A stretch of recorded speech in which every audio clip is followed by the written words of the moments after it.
तर बातमी आहे अपघाताची. कोल्हार-घोटी महामार्ग अकोले संगमनेर रस्त्यावरती कळस कोकणेवाडी शिवारात निळवंडे एअरवॉल शेजारी वाघोबा मंदिरापाशी मोठा अपघात झाला.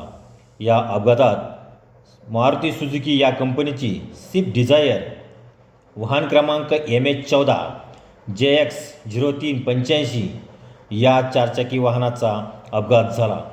संगमनेरकडून अकोल्याच्या दिशेने जात असताना हा अपघात झाला. या अपघातात वेळेवर एअरबॅग उघडल्याने जीवितहानी टळली, परंतु वाहनाचे मोठे नुकसान झाले. स्थानिक व येणाऱ्या जाणाऱ्या नागरिकांनी मदतीचा हात दिला.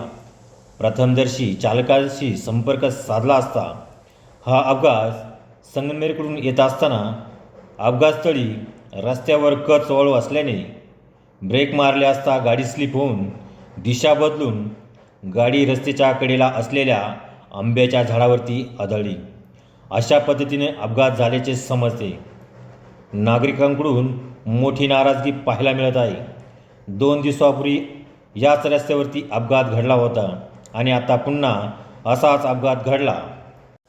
रस्त्याच्या संदर्भात नागरिकांनी मोठी नाराजगी व्यक्त केली आहे.